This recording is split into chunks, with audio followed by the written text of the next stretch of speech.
All right, let me just start out and ask you who each of you are, what you represent. And I'm Ryan. I have brother Jed Smock and JT Eberhard in the studio with me. And let's talk about your religions and your groups. My name is Jed Smock. I represent the Campus Ministry USA. I'm founder and president of the organization. And since 1974, I've spoken on hundreds of campuses in every state, as well as campuses abroad. I'm on some campus somewhere virtually every school day. I've been coming to Missouri State University since the early 80s. JT? My name is JT Eberhard. I'm co-founder of the MSU chapter of the Church of the Flying Spaghetti Monster. I'm its current leader, or captain, as it were. I'm pretty much the token atheist on campus, the militant atheist. That's pretty much where I stand. All right, thank you. I want to ask you a question. Do you guys feel like it's okay to believe in something without any evidence for it? Or what kind of evidence do you think should be required before you believe in something? I'll go ahead and field that first.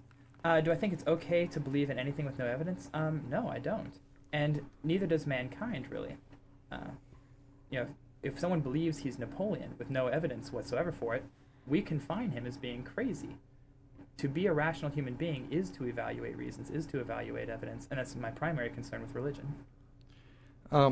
Christianity and faith should not be considered independently of evidence. Certainly Jesus did not consider faith to be contrary to evidence. He said, know the truth, and the truth will set you free. So you do have to know something. You have to have knowledge. And I believe there is evidence for the claims of Christianity. And I believe true faith is submitting your will to the evidence and acting upon what you intuitively know to be true, what reason affirms to be true, and submit to the authority of the Bible. All right, do you have any response to that, JT? Well, I'd say that, first, of course, I think he's wrong. But look at the term faith. When religious people invoke faith, what are they saying? If religious people had good reasons to believe as they do, they would present them. They'd lay them out on the table. This is why I believe. This is why I think you should believe too. But so often we're met with faith. That's where faith comes in. I have faith. But faith in this sense is really just a license that religious people give themselves to keep believing in something when they have no evidence. And if we did have overwhelming evidence, the world wouldn't be so balkanized into different religious communities, Christians, Muslims, Jews, etc. All right. Do you have any response? Well, again, I believe there is evidence. You have to examine the evidence. I think there's a lot of misunderstanding of what faith is. People have faith confused with credulity. Credulity is believing something without knowledge, without evidence, without reason. St. Peter said, give a reason for the hope that is in you. If I might illustrate the difference between credulity and faith, if this building catches on fire and people get up to the roof and shout for help, some compassionate people might be passing by and go to the foot of the building and lock arms and say, if you'll jump, we'll catch you. Well, the people on the roof might think they're sincere and might believe, and they jump and they fall to their death. The people are sincere, but their sheer weight, they fall right through their arms to their death. That's credulity. That's believing without evidence. But on the other hand, if two fire engines come down the mall and some trained professional firemen, strong, holding a heavy net, and they stretch the net at the bottom of the building and say, jump, we'll catch you, and the person thinks, well, they're trained professionals. That's a heavy net. Those are strong men. They can be able to, they'll hold my weight. And they jump. Well, the second illustration would illustrate Christian faith, biblical faith. All right, so, Brother Jed, why do you believe in the Bible and in the Christian faith rather than the Quran and the Nation of Islam? Well, I have read both books. I find the moral code of the Christianity being so much higher. You find the admonition, love your enemy, bless those that curse you, do good to those who hate you, pray for those who despitefully use you and persecute you. You won't find such admonitions of that in the Quran. The Quran it teaches this concept of jihad, that Islam can be, and indeed should be, spread with the sword, spread violently. The example of Christ denies that. Unlike Muhammad, Jesus never took up the sword. He never raised any army. He told his disciples to go forth and persuade people with the instrument of truth, his word. Response? Well, he said that Islam spread by the sword, and he's right. In the 7th century, this is what happened. But this isn't a good reason to reject one or the other. It just means that one is more appealing. And if you're looking for appealing as far as religion goes, and Christianity doesn't fit the bill. But he also talks about the moral code being something that appeals to him. And I would suggest that this would be evidence for Jed to be a Taoist or a Buddhist. Because both of these religions, and both of their leaders, Buddha and Lao Tse, spoke far more clearly about morality. In fact, Jesus takes a lot of their morality and reiterates it. And they came up with it centuries before Jesus. So I don't know how he gets to Christianity that way. But also, there is just so much morally wrong with the Bible. You know, even the Ten Commandments themselves, you know, it says not to murder, not to kill, but the Ten Commandments themselves give you additional reasons to kill your neighbor. I mean, Ryan, if you catch your best friend worshiping a graven image, working on the Sabbath, committing adultery, you're supposed to kill them. And if you're unwilling to kill them, your neighbors are supposed to kill you. Even if Jesus did undo this, which is debatable amongst theistic circles, it doesn't excuse the fact that this was God's supposed will at the time, and it was just flagrantly immoral. Do you have any response to that? I don't think Buddha had a moral code. Basically, Buddhism teaches all is one. Well, if that's true, ultimately good and evil are one. Right and wrong are one. But Christianity makes clear that there is a distinction between truth and error, right and wrong, good and evil. And the Bible does not teach that we're to take the law into our own hands. If someone commits adultery under the old covenant, they were to be stoned, but not just by any citizen. There was a system of justice in place. It was to be done by the elders of the city, and evidence was to be presented against the person. So you just can't, in the Bible, take the law into your own hands. The Bible established the greatest moral code the world had ever known at that time. What we got to realize, of course, is that the Bible is a progressive revelation. I thought the Bible was the Word of God. It is the Word of God, but it's also a progressive revelation. God did not reveal everything to man at once. JT? Well, he says at the time that this was the best moral code we could come up with, but it's simply not true. The idea here is that the Canaanites were so ill-behaved that just compiling a short laundry list of reasons to kill your neighbor and sticking to it was the best we could do. But it's not. I mean, like I said, numerous Greek philosophers managed to realize that killing somebody for breaking the Sabbath was immoral.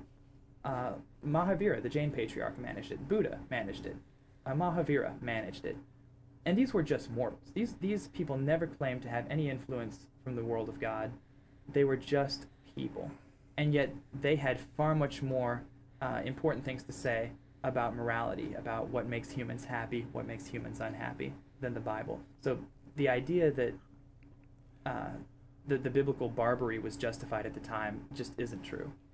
Are you a biblical literalist, Jed?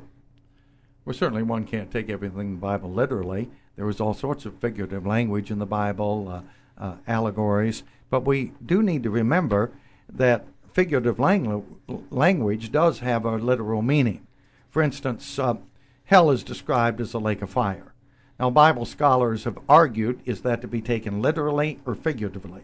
I don't care to argue the point, because either way, whether you take it literally or figuratively, obviously Jesus was trying to convey something terrible to us, something that you would want to shun at all cost. And that's the point that we need to get across.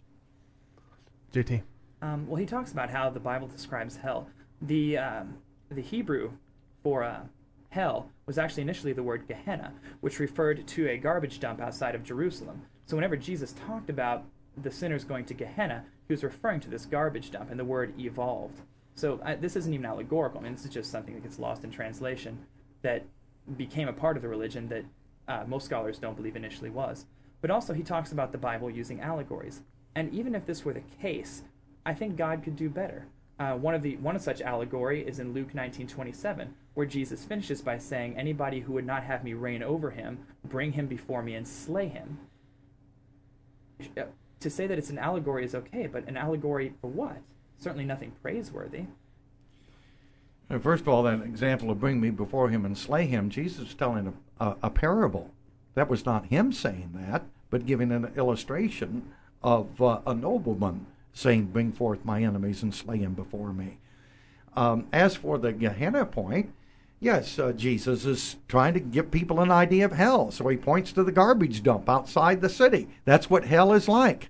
You know, a garbage dump would always be burning. It would always be on fire. And that's where the sinner is going to end up, on the garbage dump of history. Not that he meant that sinners would be literally taken outside the city and placed in the garbage dump, but he was giving an illustration. Jesus constantly taught in parables. Any last words on this topic by either of you before we move on? Well, I've got the last word last time, so I'll go ahead. On the Gehenna, look it up. And same on the allegory in Luke. Look it up. I mean, this is coming straight out of Jesus' mouth. Yeah, it is an allegory. So I guess we're in agreement. Okay. All right. I want to talk about morality. And do you feel that you can have morality without religion, Jed? Well, if there is a God, and he's a loving God, then we cannot have good morals and deny him and not account him worthy and worship him. That's what worship is, counting God as worthy. So I would say no. So do you think JT has acceptable morality in his life, or do you think he breaks the code of morality? Well, he might have some acceptable codes of morality. But again, the Bible says, "Whosoever keeps the whole law, yet offends in one point, he is guilty of all." His first obligation is to God, his Creator, his loving heavenly Father. And so in rejecting him, he deserves hell. JT, what are your thoughts on morality and religion? Well, I think religion corrupts morality. I really do. Because questions of morality are questions of human happiness and human suffering. This is why we don't have moral obligations to rocks. But the problem with religion is it tends to assert that questions of morality and questions of human happiness are somehow disconnected. And I think that causes a lot of problems worldwide. You asked him, do I think people can be moral without religion? I think they're more moral without religion. In fact, the United Nations puts out their Human Resources Index every year, which categorizes the healthiest nations in terms of human well-being. And in the top 20, only the United States and maybe Ireland stick out as being particularly religious. The rest are some of the most atheistic nations in the world. And meanwhile, the bottom 50 are unwaveringly religious. So there must be something at work here. So going back to what I said earlier about morality being questions of human happiness and human suffering, there are so many examples, not only in the Bible, but even in religion nowadays, that illustrate how religion really drops the ball on the question of morality. One I use a lot is the Catholic Church. They have saturated sub-Saharan Africa, Sudan, these areas, with missionaries preaching the sinfulness of condom use. And this is an area where 4 million people, men, women, and children, die of AIDS every year. And we've totally lost contact with what is important for alleviating suffering, creating happiness. Now, this is just genocidally stupid. It's genocidally inhumane. But because it flies under the banner of faith, it's allowed to continue. Now, what Jed will likely say is that they're also there preaching abstinence. Well, fine and dandy, but we're talking about 65 million years of evolution here. If nobody ever drove a car, there would be no need for seatbelts. There'd be no wrecks. But people are going to drive cars. We give them the seatbelts because we know the wrecks are inevitable. People are going to have sex. This is a biological need. You know, any psychologist, biologist will tell you this. So the best thing we can do is use our 21st century intuition, use all of our perspicacity as a race to alleviate as much suffering as possible. And rather than doing that, the Catholic Church is doing just the opposite because they hold this dogma so sincerely. Jed, agree, disagree? Well, JT talks about religion in a very general sense. I'm talking about the Christian religion. And Christianity does not separate happiness from morality. Christianity would teach that good morality is the road to happiness, that all human misery is rooted in sinful behavior, that is, selfish behavior. We weren't designed to live selfishly. We weren't designed to live independently of God. We were designed to live unselfishly in communion with God. And that's what promotes human happiness. And, we don't just say, well, people are going to smoke. But we still try to do things. We discourage it. We limit where you can smoke. There's even some talk of passing laws prohibiting smoking. So the answer to cease spreading sexually transmitted diseases is not refrain from sex, but refrain from sex outside of marriage. So anyone can marry. If two virgins would marry and never have sex with anyone else, they're not going to get a sexually transmitted disease. They might get something through a blood transfusion or something like that. But by living according to the moral standards of Christianity, you could virtually eliminate sexually transmitted diseases. Are you saying sex outside of marriage should be prohibited? Am I advocating passing laws in the United States against fornication? Yes. Historically, we've had them on the books. It wouldn't do any good to pass laws prohibiting it at this time because unless you have a general consensus backing up the laws, they're not going to do any good. All right. JT? Well, there's a couple things there. He talks about the Bible promoting selflessness. And here's just one example of how it doesn't. The idea of biblical morality is that you should do good for a reward to avoid punishment. You're not going to go to hell, you're going to go to heaven. This in and of itself is a pretty selfish idea. But let's look at another religion. Once again, I'm shocked, given this admonishment from Jed that he's not a Buddhist. I mean, Buddhism, in its very nature, is selfless entirely. I mean, you look at the Four Noble Truths, the Eightfold Path. These things stem from being as selfless as possible. Even the modern-day Buddhas themselves are avoiding going into the state of nirvana to stay here and teach people. I mean, that's as selfless as it gets. And no thought of any reward. So I disagree there. But also, as I predicted, he went back to abstinence. The point is, as human beings, abstinence is not going to happen. He even made this point as well. It would be pointless to pass laws because it's going to happen. And given that it's going to happen, we can plan for it. I would ask Jed, do you think that nobody should drive a car for fear of getting into a wreck? Jed? Well, the selflessness. Selflessness in the biblical or Christian sense means that you're not to be selfish. In the Eastern sense, in the Buddhist sense, it means deny the reality of the ego. That any sense of self-consciousness, the human ego, is an illusion. And you're to lose that sense of self-consciousness, self-awareness in the universal consciousness. So the Christian concept of selflessness is quite different from the Buddhist concept. And I will say, and I'm afraid our churches are filled with people who are motivated to do right primarily out of a fear of hell and a hope for heaven. If that's your motive, then there's no virtue in it. We live unselfishly because it's the right thing to do. It's what promotes the highest good of all beings in the universe and works to prevent the highest misery of all beings in the universe. Not because we want to go to heaven or we want to go to hell. We do it out of love. All right. Any response to that, or can we move on? Just one thing, and then I'll get back to Jed. But he says we do it, for the sake of doing good. But if you've heard Jed speak in public, I mean, his message in Sister Cindy, Sister Pat's, is if you don't do this, you're going to go to hell. That is the motivation they advance. So somewhere something's getting lost in between what he preaches publicly and what he's saying here. Or maybe I'm just misunderstanding, but this is what it appears to be to me. Well, that is because the Bible says the fear of God is the beginning of wisdom. Now, the end of wisdom is love.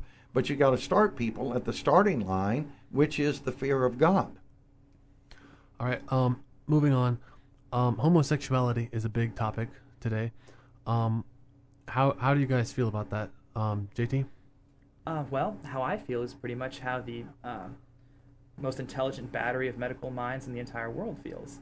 The American Medical Association, the American Psychological Association. If you look at their policy statements on homosexuality, they are just adamantly opposed to anything that insinuates that homosexuals are not normal people or should try to avoid their homosexuality in any way. And there are several good reasons for this. But this also goes back to what I said before about religion separating questions of morality from questions of human suffering. Because here we have homosexuality, by which many people find happiness, to which most doctors and psychologists believe there's a natural disposition. After all, it exists in every other species on the planet. So the real problem is we have this outlet for happiness amongst homosexuals that is being taken away by Christians. And they'll cite reasons like, homosexuals get STDs, but straight people get STDs. Now, that's a decision they need to be able to make. Jed? The American Psychiatric Association, right up until 1973, considered homosexuality to be abnormal behavior, as did the American Medical Association. I think it's largely politics that has influenced them to change their views, not medical or scientific research. Sex is primarily for procreation, and homosexual intercourse cannot reproduce, and so it's contrary to the design. The anus is designed to eliminate human waste. It's not designed to be an object for the penis to penetrate.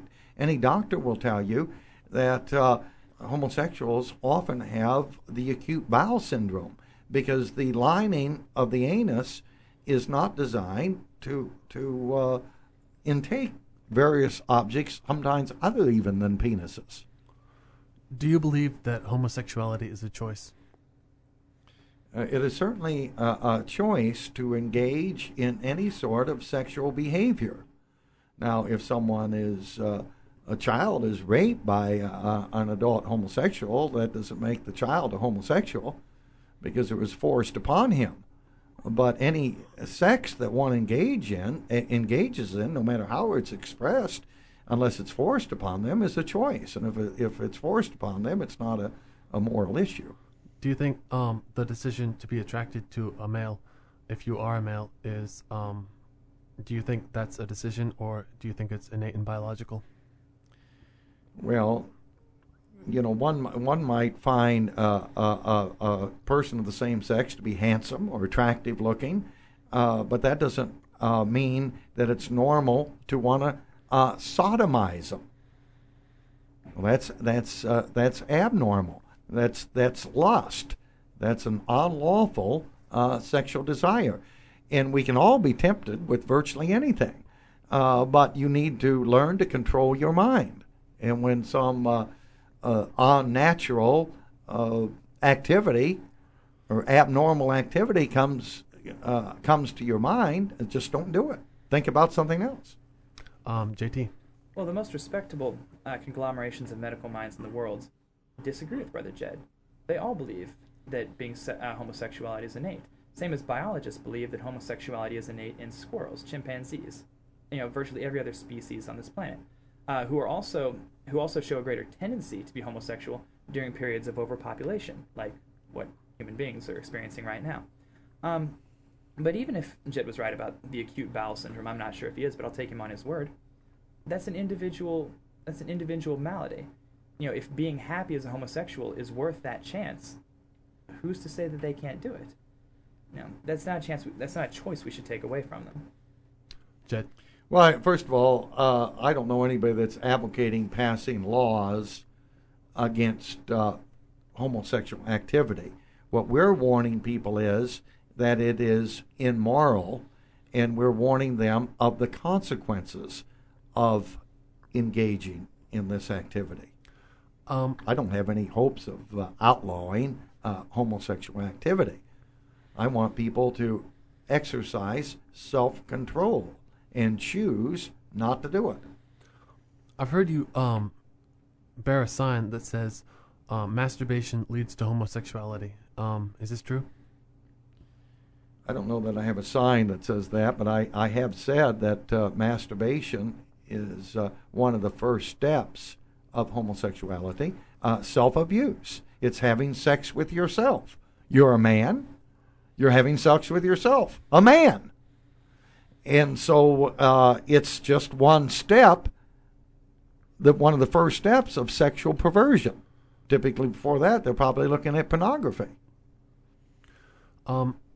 If this were the case, if masturbation were sex with a man, which I'm not going to debate that with you, but if this were the case, wouldn't you say that everybody, basically the entire population for most of the world, is either a homosexual or has homosexual tendencies?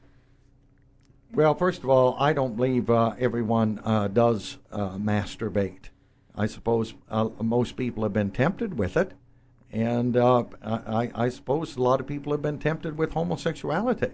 But temptation, we're to avoid, and we're to overcome. With the help of God, we can overcome temptation. But again, it used to be that you read medical books written, I would say, right up through the 1930s, and they would consider masturbation to be bad for you psychologically and bad for you physically. Now we have all these medical people telling them it's normal, it's all right to do. Well, people are influenced by that. Have you been tempted by masturbation or by homosexuality? Well, before I was a Christian, I was tempted with all sorts of vile, perverse behavior. Since I become a Christian, no, I overcome. I'm an overcomer. All right, JT. Well, we seem to be getting into a dichotomy here between what science has given us and what Christianity says, according to Brother Jed. And he said it more succinctly than I ever could. Most sexual psychologists today, and virtually every biologist, suggest that regular masturbation is healthy for the individual. It stimulates intellectual growth, and it familiarizes you with yourself. So I'm wondering by what reason Brother Jed is moving away from the opinion of, which seems to be the consensus opinion, of people who have dedicated their lives to this subject and really are experts in the field. Well, I've never heard that masturbation stimulates intellectual growth. That's a new one to me. So if I could cite you the study where this happened, then you would change your mind. Well, I don't necessarily believe every study. No, I intuitively know better. How many First studies of all, would I need to cite when you masturbate, your mind is obviously preoccupied with gratifying the lust of the flesh, as opposed to thinking the great thoughts. Most people aren't thinkers; they're feelers. They have their mind between their legs. Their brains have dropped down into their genitals, and they need to start concentrating on their spiritual being. And part of our spiritual being would be the mental, what is reasonable, what is intelligent, not thinking about jumping in bed with some woman or even the same sex, and then releasing some physical lust like that. JT. Well, he seems to be insinuating that there is a correlation between how much you masturbate, how much you have intercourse, and your intellect. Now, like I said, I'm willing to cite you several studies indicating that regular masturbation tends to stimulate intellectual growth. Can you cite me anything that indicates that as you masturbate more, you become dumber, you think less? I mean, you must have some reason for believing this. Well, I don't think a person is thinking great thoughts when they are masturbating. What they're thinking about is vaginas, breasts, gratifying the lust of the flesh. Not writing great novels or doing scientific experiments, making some great intellectual breakthrough in biology, economics, or history, or philosophy. JT? Once again, shouldn't there be some indication that people are making these breakthroughs, aren't masturbating, aren't having sex? What are they doing? Masturbating? Is they doing scientific experiments? Maybe they are today. Oh. I know a lot of these people go up to the library. They have, they're looking at porn. They got one hand on the keyboard and the other hand in their lap. I'm not going to gratify that with a response, but what I will say is that people have sex. The work of Alfred Kinsey, as well as other scientists, have established that they've been having sex out of wedlock since the Stone Age. But I don't believe I ever insinuated that scientists were engaging in intercourse or masturbation while they worked. This is something that happens at home, but it doesn't really have an influence on your intellect. If he can ever cite me, any paper that indicates that sexual stimulation, sexual arousal, sexual intercourse of any kind inhibits intellect. But you went beyond that. You said it encourages it does. And what I asked intellectual development. And it does. And what I asked you was, if I can cite you those sources, those research papers, would you change your mind? I mean, you would have the evidence in your hand. Because I intuitively know better, and I would, and so I know that study would be made by a bunch of perverts. I rest my case. Like Alfred Kinsey of my alma mater, Indiana University. Mm-hmm. He was a pervert, sexual deviant. He wanted to totally disconnect any sexual behavior from a moral question. All right, I want to talk about politics for a minute. Do either of you plan on voting in the next election? If so, who and why? Yes. I'll vote for the Republican candidate if we're talking about president here. Yes. Right now, I think Rudy is the best candidate. We need someone who will be able to get down and dirty with Hillary. And I think Rudy can do that. Someone like Romney is too much of a gentleman. He's too polite to handle Hillary. And then, too, I think Rudy can break into some of the liberal and independent vote that someone like McCain or Romney would not be able to do. Because I'm convinced there are a lot of liberals out there, and even a lot of women, who just don't like Hillary. They might agree with her politics, but they don't like her. And whereas Rudy is, liberal on certain issues, more liberal than I would be, he can get some of that vote. But he's strong on issues that I consider crucial, like the war. And I think he'd be an excellent commander-in-chief. He's proven himself in the crises of 9/11. Rudy Giuliani supports abortion, and he also supports homosexual marriage. Are you okay with that? Well, if you go to Rudy's website, he clearly says he does not support homosexual marriage. He does support some sort of legal union or whatever, but not marriage. And Rudy has said that if he is president, that he will appoint strict constructionists to the Supreme Court. And if indeed he holds that promise, I don't think any strict constructionist would uphold Roe versus Wade. So in that case, then I would not be so concerned about what his political view or what his personal views are, but what his actions are liable to be. JT. Well, just catching on the end there, I'd be really interested to understand why he thinks a strict constructionist judge wouldn't uphold Roe versus Wade. That seems to be a really interesting topic. As far as voting, of course, I plan to vote. I'm very involved politically. But let me first say something like, I noticed Jed uses the words liberal, conservative. I do not like these words, and I try to avoid them whenever I can. I feel what their purpose is to convince us that all political thought fits neatly into two boxes. And this is really just a tool for politicians. But it's not the case. I mean, I'm sure Jed would tell you that I'm fairly liberal. Is that a fairly safe assumption to make? Well, I don't know that we've talked politics too much. Some people that are very liberal on moral issues could be quite conservative on economic issues and so on. So I really don't know.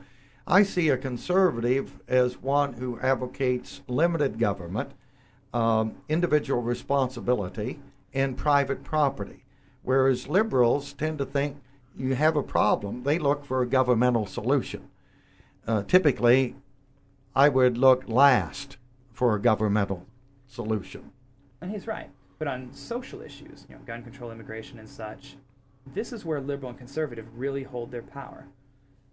As far as financial issues, stuff like that, we can talk using other words. I find the words conservative and liberal tend to not get invoked so much there as they do with social issues. So whenever I hear someone saying, that's just a liberal point of view, that's a conservative point of view, well, how do I feel about gun control? I'm a liberal, shouldn't you know? How do I feel about immigration?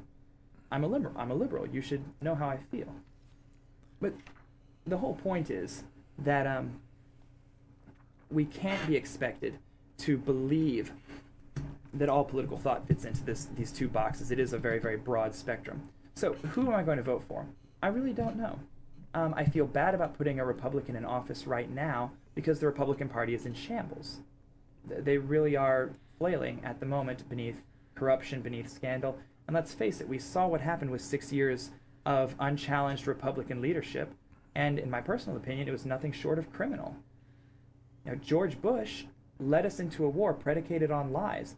Republican Congress allowed him to do it, and so much more.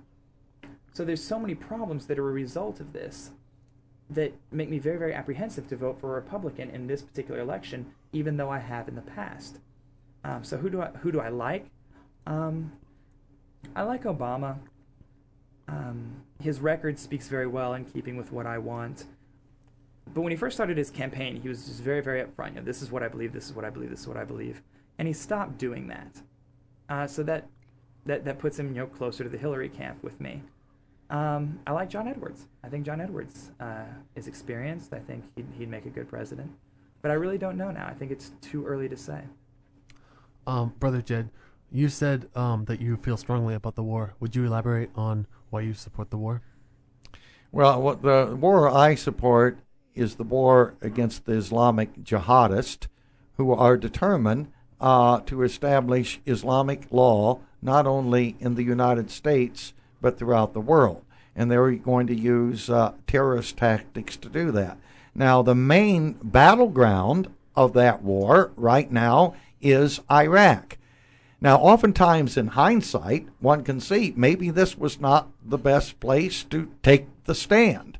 That's a whole nother issue. But we have chosen to take a stand there, and to withdraw now would be disastrous. It'd bring a great bloodbath in Iraq and move groups like Al-Qaeda and radical Islamists to take over that country and over all the oil fields. JT. There's a lot to be said there. First off, he's right. We're not at war with terrorism. Terrorism is a tactic. We are at war with Islamic fundamentalism. The problem is I don't think we can just confine the problem to Islamic fundamentalism. Even though Islam right now is a bigger problem than Christianity, the mechanism is still faith. These people are warring with each other over rival interpretations of the Quran, which, as far as everybody in this room should be concerned, is like them killing each other by the hundreds of thousands over rival interpretations of Shakespeare. This is just a lunatic misuse of human intellect, and it should trouble us. Now, if not for the fact that they are this violent, they do go by the doctrine of jihad, but because we live in an era when somebody can have both the intelligence and the resources to construct a nuclear weapon, and still believe, because we think faith is noble, that he will receive paradise for detonating it. This should worry us.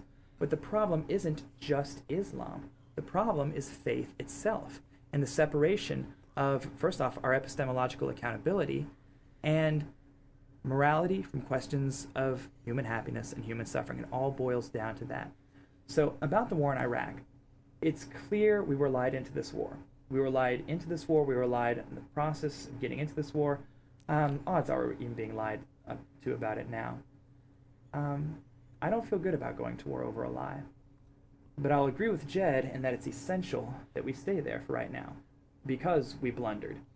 If we were to pull out now, odds are we would not get another dictator like Saddam Hussein, which, for all his faults, was hard-nosed enough to keep these warring sects of Islam at bay. They would immediately start slaughtering each other, more so than they are now, and one side would win out and gain control of all of this economic power that is tied to Iraqi oil. The problem with this, you say, like, okay, we pull out, let them do their thing, then we go back and retake it. Well, retaking a nation ruled by people who are gaining favor with Iran, North Korea, and all these other nations who now want that oil is an entirely different proposition than just invading that nation. And that's not something we want. We don't want these crazy people to come into that kind of power.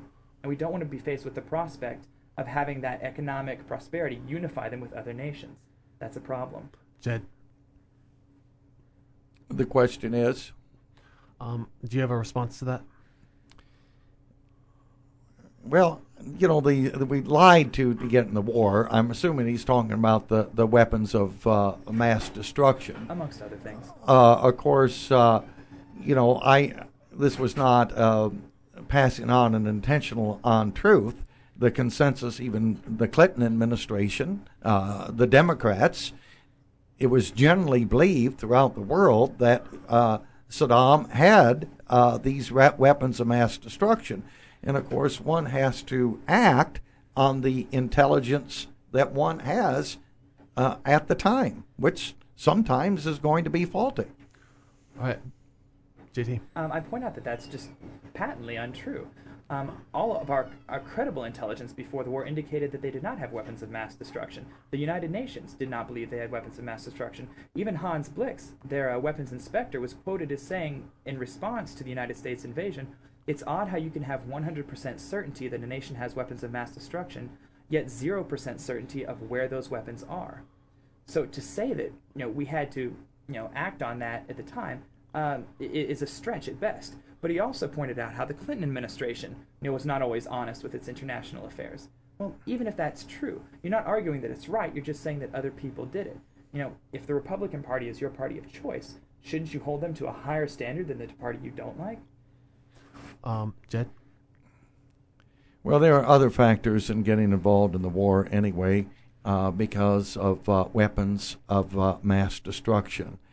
Even if there weren't weapons of mass destruction, I think we did the right thing in invading Iraq. I think we ought to stay through there to victory.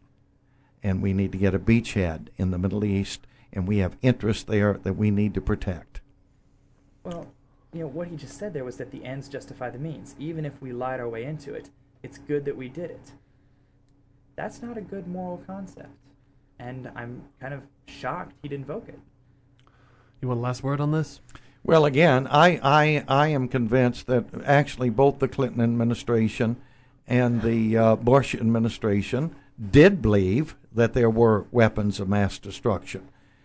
I don't believe in their mind they were telling a lie. I think that they thought that that was a fact. Were they absolutely sure of that? I don't know that they ever said they were absolutely sure, but that's what they had to go on. In just about any issue of intelligence, there'll often be contradictory intelligence coming through. The best information we had at the time that the Japanese had power to continue the war for years. Now, a few people called that into question, but Truman had to act on what he believed to be true at the time. JT, you were raising your hand. I was.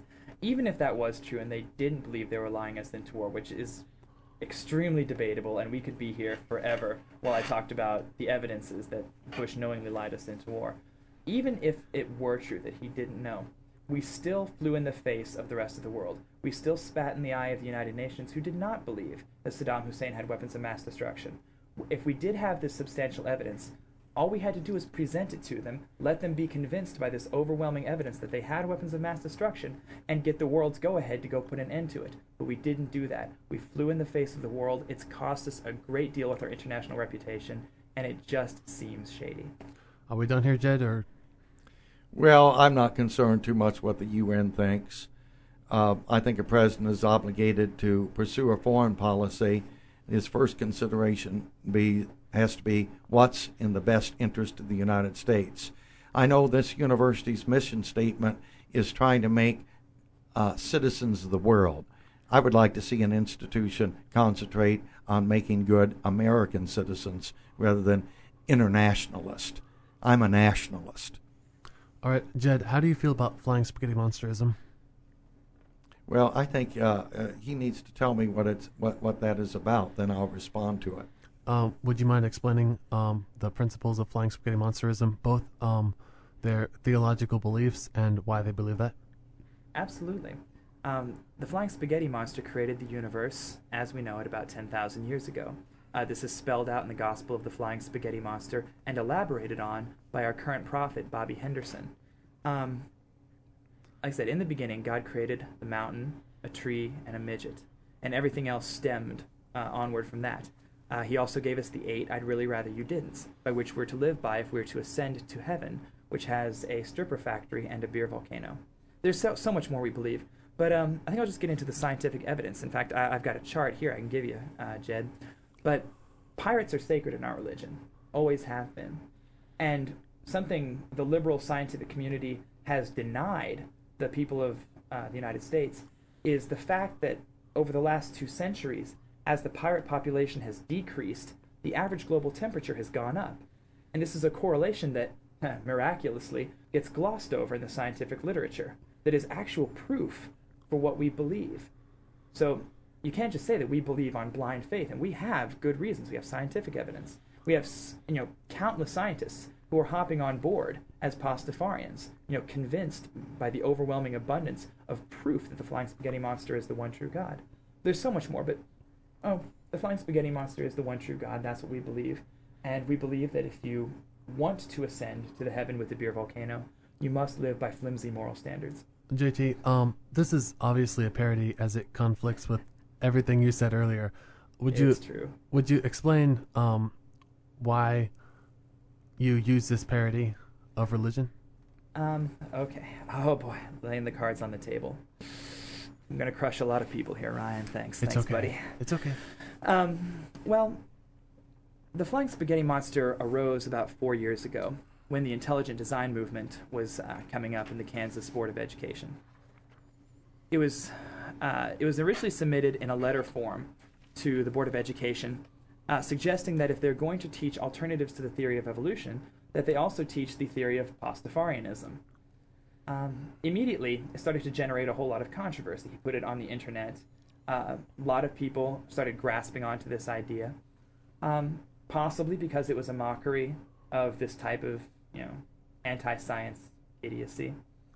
And it just steamrolled from there. It's become a huge pop culture icon in this particular debate.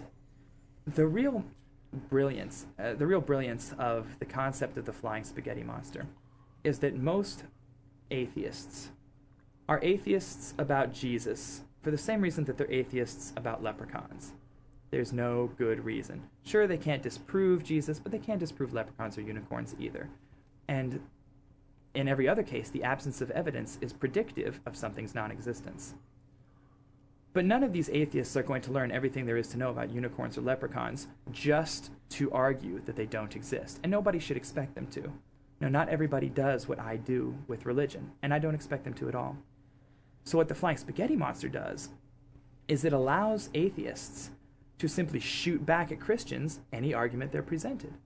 A Christian can say to a Pastafarian, we have 1 million followers. We respond back, well, we have 1 million followers.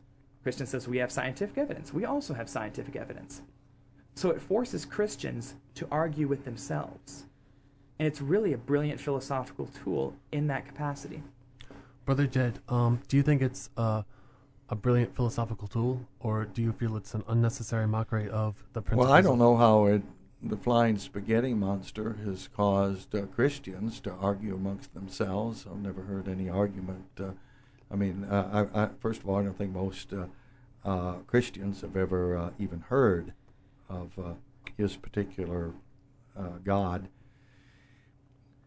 Let's just, for the sake of argument, suppose that his view of God is correct, and this is the true God. Then this God would not be worthy of my love. It would not be worthy of my worship. Even if he did exist, I would not serve such a God.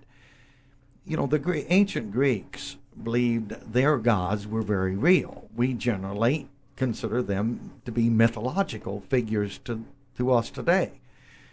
But they considered them to be quite real. But they were rapists. They were murderers. They were liars.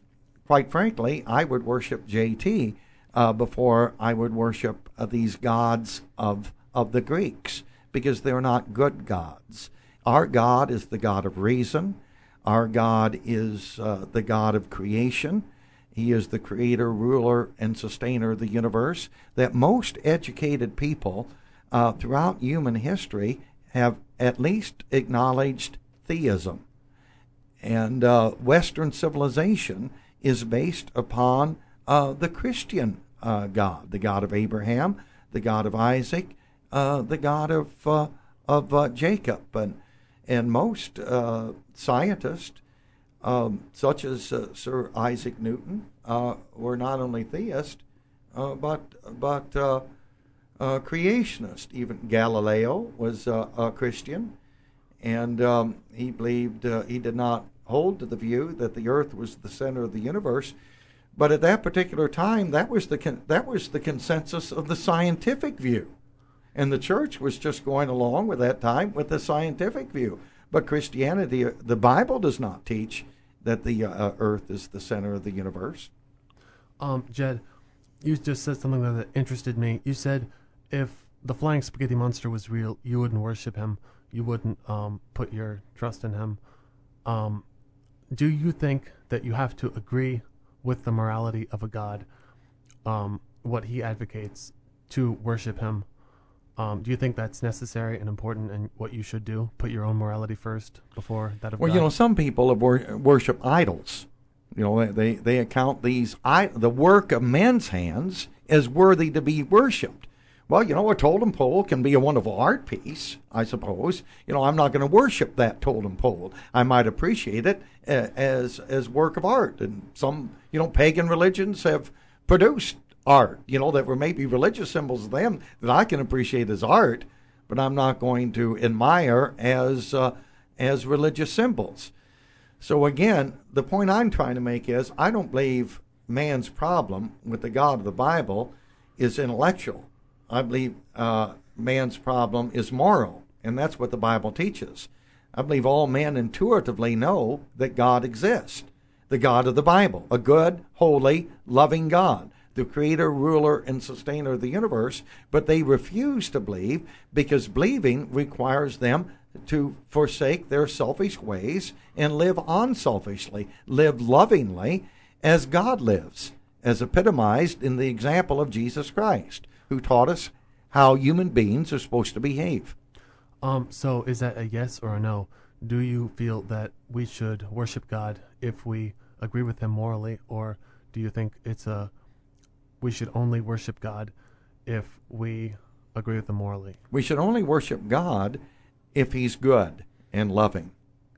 If God would start governing the universe selfishly and unlovingly, I would cease worshiping him. JT? You know, I feel kind of like a mosquito in a nudist colony with this. I'm not exactly sure where to start. Well, he says that he wouldn't worship the flying spaghetti monster because it wouldn't be worthy of his worship. Let's talk about Yahweh. You know, it's one thing for Christians to say that Jesus undid all of his just megalomaniacal insanity from the Old Testament. But Christians also still worship this God. Now, nobody has ever died in the name of the flying spaghetti monster, ever. But if you read the Old Testament, it's the most wretched insanity imaginable. The list of crimes by which you're supposed to kill people is both ridiculous and never-ending. So for me, when I read the Old Testament, I use his same argument. This is a God I would have no interest in serving. Even if I was in the shoes of Abraham in Genesis, and God came to me and said, I want you to burn your son, even though I would have irrefutable proof that God existed and was the ultimate power in the universe, I would reject his command immediately. I would rather die than cause so much suffering to anybody, to abandon what is so clearly right. If God exists as Jed believes he exists, he's not worthy of worship. He's not worthy of you. He's not worthy of me. He is worthy of contempt at best. So to get from that God, which he obviously believes in, to say that the flying spaghetti monster is not worthy of worship, this God that just wants to give you a big noodly hug, I'm at a bit of a loss. I'm not sure I even need to formulate a response to that. Well, God requires two things out of us, that we love him supremely and our neighbor equally. And I think that is a God worthy to be worshipped, a God worthy to be served. As in the case of Abraham, Abraham offered up Isaac because he believed that God was able to raise him from the dead. And God had a reason for asking Abraham to sacrifice his son.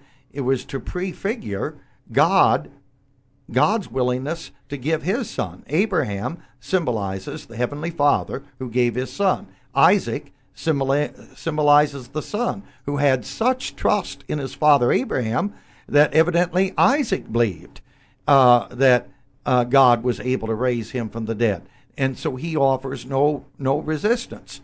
Of course, God never planned at all for Abraham to actually go through with it. When he saw his willingness to go through with it and saw that Abraham trusted in God, he provided a ram in the bushes, and that ram, that substitute, prefigures Christ, who atoned for our sins. JT? Well, Jed started by saying, yes, the Bible does say to do those terrible things, but, look, over here it says to do something good as well. Well, good deeds are not a check, drawn against the ability to do evil. That argument doesn't unmake the badness of the Old Testament at all. So it's really a moot point on, over here it says to do good. But going back to Abraham and Isaac, a loving God would never test Abraham's faith that way. Surely there are better ways. Abraham, all he did was establish that he was willing to kill for faith. And by the standards of, love that any sane human holds, Abraham failed. A loving God would have passed the man who, when asked to burn his son, instead said, go to hell. Only a demon would ask me to do something that evil, and I would never do it. And that's just the point. And that's only one example out of so many. Jed's going to argue and say, God never intended for him to cook his son. He was just testing his faith. The angel came down afterwards and said, no, just kidding. We don't really want you to cook your son. But then go to Judges. And the story of Jephthah, who promised to give up the first thing that came out of his house as a burnt offering in exchange for victory in the field of battle. Well, it turns out he was supposed to burn his daughter then. God was not so kind as to interject on this occasion. So that argument also falls through. And once again, these are just tiny examples out of the millions. So for Jed to say that he wouldn't worship the flying spaghetti monster because he wasn't worthy of worship, I don't think there's any possible way to argue that the flying spaghetti monster is worthy of as much contempt as the God of the Old Testament is. Sometimes terrible things are required in order to promote a highest good. War is a terrible thing, and I think even JT has acknowledged that sometimes war becomes necessary. It was necessary for us to stop Hitler, to prevent us from losing our freedoms, to stop the Jews from being extinguished as human beings off the face of the earth, that he was determined to do. So God has often had to resort to some terrible things, and the most terrible thing that was ever done is God giving his son, who is innocent, who never does any wrong, to make an atonement for our sins. But man's rebellion against God's wholesome, just, and good laws required that. If everyone would love their neighbor and love God supremely, there would be no sin, there would be no war, there would be no one put to death for murder, no one ever put to death for desecrating the Sabbath. They would live the way they were designed to live, which would promote the highest well-being of all and work to prevent the highest misery of all. JT? Once again, I go back to the story of Abraham. Was that necessary? No, not at all. Once again, Abraham failed the test by all reasonable measures of morality. So to say that sometimes terrible things are required, I will agree that sometimes we do need to go to war. Violence can be used for good. But is it necessary to stone anybody for thousands of years for working on the Sabbath? Well, no, maybe just a timeout in the corner would have done well enough. No, the punishment should fit the crime. And the God of the Bible is bloodthirsty over paltry reasons. This is what I'm talking about when I say he really is worthy of contempt. Abraham was a very loving man. He loved his son Isaac, the child of his own old age. And the fact that he was willing to sacrifice his son shows his great love, and he passed the test. If I might illustrate, I've been a patriot, support the war, and support the military, but it became a test when my daughter, my firstborn, wanted to join the army. And I got to thinking, well, she's liable to be killed. She's liable to get thrown over to Iraq. There are no definite battle lines in Iraq. Women might get killed as well as the men. So was I willing to sacrifice my daughter for the cause I believed in? And I finally decided, yes, I'm willing for other men to sacrifice their sons and daughters. I would rather die than my daughter anytime. But I consider it a greater sacrifice by sending my daughter over there than if I'd gone myself, because I love my daughter more than I love myself. Abraham loved Isaac more than he loved himself, and he shows how loving he is by his willingness to sacrifice his son, which demonstrates God's willingness to sacrifice his son to die for us sinners who are wicked and evil and deserve death. He did not deserve death. He did not deserve the suffering. We have sinned. We deserve any bad that comes our way. JT. Wow. There's not really much more I can say at this point. I'm grateful that Jed is here and that we're talking civilly. This is a pleasant change of pace. So I feel bad saying this, but Jed actually sounds crazy here. I mean, to offer your child up to go defend the freedoms of others can be a very, very noble thing. To offer to sacrifice your child for no good reason to appease a bloodthirsty God is completely another. That dog doesn't hunt, as my father would say. Yeah, well, it wasn't to appease a bloodthirsty God. It was to demonstrate the whole cross was made not to appease a bloodthirsty God, but to explain the terrible consequences of sin. That sin results in death, and we should avoid sin at all cost. And so he was picturing or prefiguring the Christ that was to come to make an atonement for sin, and testing Abraham. Is Abraham one I can really trust in, or is he in this for a selfish reason? And Abraham passed the test, showing that he was willing to sacrifice all for God and for a higher good. That he did not completely understand, but he had such faith that God was a good God that he had some reason for doing what he was doing, or in being willing to sacrifice his son. All right. Any rebuttal to that, or can we move on? Real quick, once again, I said no loving God would test Abraham's faith that way. There are certainly better ways, but he said he uses it as to embody the sacrifice of Christ. Even this in and of itself doesn't make sense. God is all powerful. He could have altered his rules with the blink of an eye. It wouldn't have been that difficult.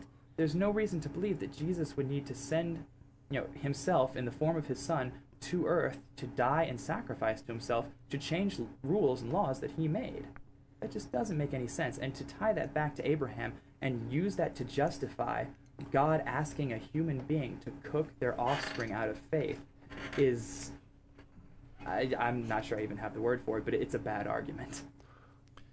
Well, love, what love essentially is self-denial, and the ultimate sacrifice is giving your life for another. And Abraham demonstrates that, Isaac demonstrates that, and God the Father and God the Son demonstrate God's love. And God will sacrifice his son in order to try to convince people that he is a loving God who has their best interest at hand. All right, I feel like we're hitting a rut, so let's move on here. Okay, let's talk about the scientific method. How much faith do each of you put in that? Well, the scientific method is what we, observe through in the laboratory, through experimentation and getting the same results over and over and over again. At a certain point, you reach a conclusion. I believe in the scientific method. The scientific method deals with the physical world. Of course, what we're essentially talking about is the subject of metaphysics here. Meta means beyond the physical. JT? Well, it's obvious that science has given us everything that is reasonable to understand about reality.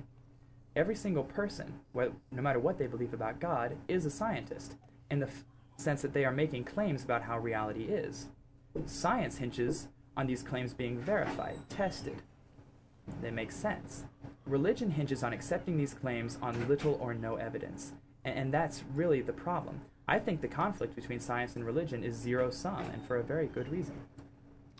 Jed? Well, I believe there's evidence for the claims of Christianity. There is evidence that Jesus rose from the dead. He appeared to over 500 witnesses. Every church in Springfield is evidence of the resurrection of Christ. My personal testimony, my word, is evidence that Christianity is true.